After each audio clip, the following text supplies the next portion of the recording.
आदिकाल से ही भगवान सूर्य की उपासना होती चली आ रही है। सूर्य समस्त लोकों में ऊर्जा के केंद्र माने गए हैं। सूर्यदेव को प्रत्यक्ष देवता माना गया है क्योंकि उनके दर्शन हमें प्राप्त होते हैं। मान्यता है कि सूर्य की उपासना करने से रोगों से मुक्ति मिलती है। वैदिक ज्योतिष में सूर्य को नवग्रहों का राजा कहा गया है। जातक की कुंडली में सूर्यदेव का विशेष महत्व होता है क्योंकि यह मनुष्य के जीवन पर गहरा प्रभाव छोड़ते हैं। प्रत्यक्ष देवता सूर्य की उपासना शीघ्र ही फल देने वाली मानी गई है, जिनकी साधना स्वयं प्रभु श्री राम ने भी की थी। विदित हो कि प्रभु श्री राम ही पूर्वज में सूर्यवंशी थे। भगवान श्री कृष्ण के पुत्र साम भी सूर्य की उपासना करके ही कुष्ठ रोग से मुक्ति पाए थे। ज्योतिष में सूर्य को आत्म का कारक ग्रह माना गया है। आइए जानते हैं सूर्य उपासना का महत्व और उसके नियम। सूर्यदेव की कृपा के लाभ। अगर किसी जातक के ऊपर सूर्य की कृपा होती है तो उसके ऊपर सभी बिगड़े हुए काम जल्दी पूरे होने लगते हैं। रास्ते में पड़ने वाली बाधाएं हटने लगती हैं। सूर्यदेव की कृपा होने पर कुंडली में नकारात्मक प्रभाव देने वाले ग्रहों का प्रभाव कम हो जाता है। धन प्राप्ति के योग बनते हैं और घर में हमेशा सुख शांति का वातावरण बना रहता है। जातक की कुंडली में सूर्य प्रबल होने पर मान सम्मान, नेतृत्व क्षमता में वृद्धि और सरकारी नौकरी के अवसर प्राप्त होते हैं। सूर्यदेव का महत्व। शास्त्रों में बताया गया है कि सूर्यदेव की आराधना का अक्षय फल मिलता है। सच्चे मन से की गई साधना से प्रसन्न होकर भगवान भास्कर अपने भक्तों को सुख समृद्धि और अच्छी सेहत का आशीर्वाद प्रदान करते हैं। ज्योतिष के अनुसार सूर्य को नवग्रहों में प्रथम ग्रह और पिता के भाव कर्म का स्वामी माना गया है। जीवन से जुड़े तमाम दुखों और रोग आदि को दूर करने के साथ साथ जिन्हें संतान नहीं होती उन्हें सूर्य साधना से लाभ होता है। पिता पुत्र के संबंधों में विशेष लाभ के लिए सूर्य साधना पुत्र को करनी चाहिए।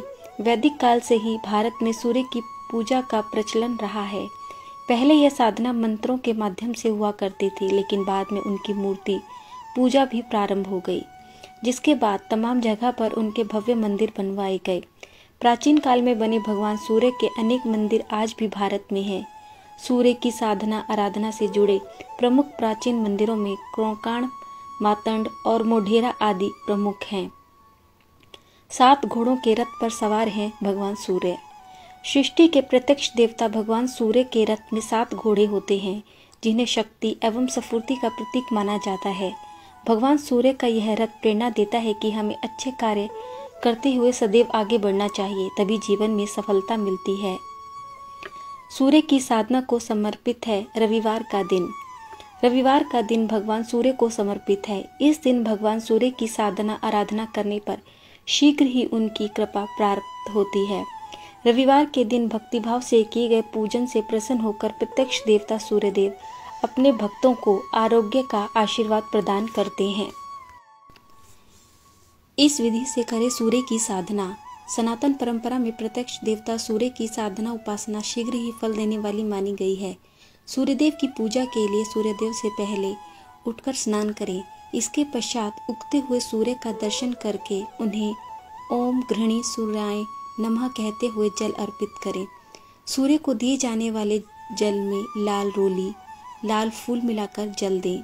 सूर्य को अर्घ्य देने के पश्चात लाल आसन में बैठकर पूर्व दिशा में मुख करके सूर्य के मंत्र का कम से कम 108 बार जाप करें। उगते ही नहीं डूबते सूर्य को भी देते हैं अर्घ्य। सूर्यदेव की न सिर्फ उदय होते हुए बल्कि अस्त होते हुए भी समय पर पूजा की जाती है। भगवान भास्कर की डूबते हुए साधना सूर्य षष्ठी के पर्व पर की जाती है, जिसे हम छठ पूजा के रूप में जानते हैं। इस दिन सूर्य देवता को अर्घ्य देने से इस जन्म के साथ साथ किसी भी जन्म में किए गए पाप नष्ट हो जाते हैं।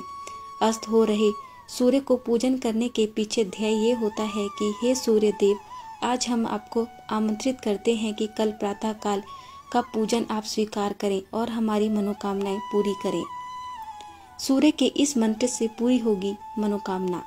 सूर्य की साधना में मंत्रों का जाप करने पर मनोकामनाएं शीघ्र पूर्ण होती हैं। सुख समृद्धि और अच्छी सेहत का आशीर्वाद प्राप्त होता है। तमाम तरह की बीमारी और जीवन से जुड़े अपेक्ष दूर हो जाते हैं। सूर्य के आशीर्वाद से आपके भीतर एक नई ऊर्जा का संचार होता है, जीवन में सुख समृद्धि और सफलता दिलाने वाले सूर्य मंत्र इस प्रकार हैं।